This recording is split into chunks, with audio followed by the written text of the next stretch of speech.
We continue on Yes with Yogi Berra Remembered, and one of the most memorable pieces of video. We take you back to the World Series, 1956. Don Larsen with the perfect game.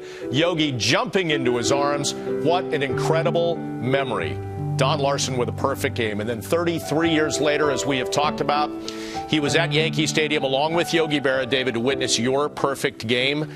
That's a great memory for you, and Don Larsen joins us on the phone now. Yeah, hey, Don, thank you so much for coming on. It's great to have you on. So sorry about our loss here for Yogi. And I know there's so many times we've had a chance to talk about your perfect game. I mean, you're the godfather because you're the one who threw it in a World Series, so your perfect game trumps anybody else's. But on that day, I know you talked about your mechanics and, your abbreviated windup, and then the game that Yogi called that day. Did you shake Yogi off at all during that game when you threw the perfect game in the World Series? Well, I didn't start that way. It could have been, but I don't think I wanted to do any of that kind of stuff because I probably screwed everything up. And we had a good thing going, and why change it? Yeah, that's the kind of guy that Yogi was, without a doubt, Don. And I know that you guys were very close over the years. I know how much you talked about how much he helped you in your career, especially during that perfect game.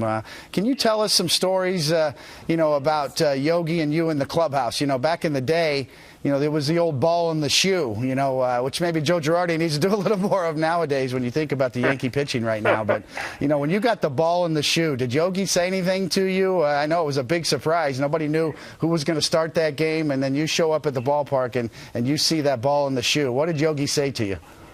He didn't say nothing all day. I didn't mind that because, I had my mind set on doing certain things, or would try to do what I was supposed to do. And it was going pretty good for us, even from the start. So I didn't think I needed to make any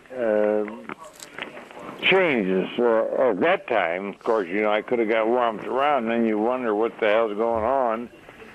But I thought I'd leave it alone. Even if I did get into trouble, maybe I could work out of it and be happy and have some fun.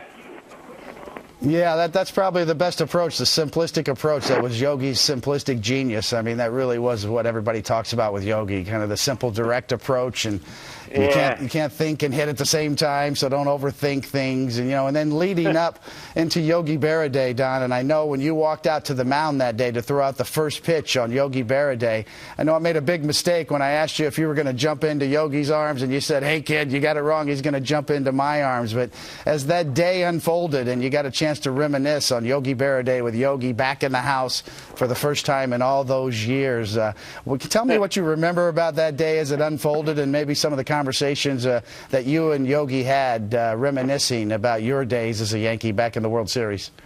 Well, I don't think there was anything. How can you plan anything, really? It's pretty tough to tell yourself what you're going to do or whatever, I was just happy to be there, had a great time, was having a great time, and as we watched the game, we were asked to stay there for the whole game. And I hadn't seen a whole game, for gosh sakes, in quite some time.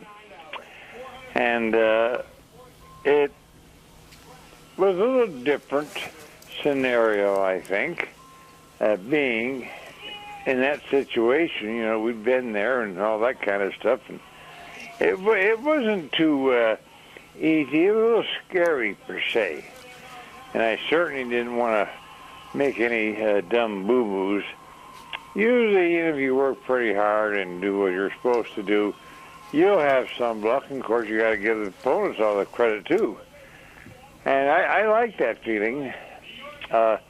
You don't want to get, behind and make too many mistakes, because that's a no-no. You know that yourself. But I really enjoyed all those times I had spent with Yogi, and I didn't see no real reason to do any major change-ups. I'd been with Yogi for 4 out of the 5 pennants, and it was quite nice, and he was comfortable, and I didn't necessarily want to make any dumb mistakes, but still, if I did, maybe that club would come back. But it was a good feeling, a good solid feeling with what we had to play with. And I certainly enjoyed the camaraderie we had together, pitching or with the fielders and stuff like that. We got advice. We kept getting reminded of what was going on. And, you know, it wasn't all that easy. But I enjoyed the dickens out of it.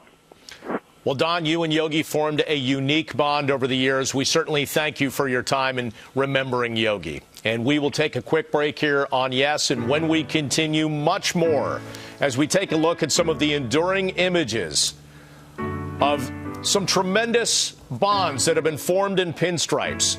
The perfect game in 1956 in the World Series.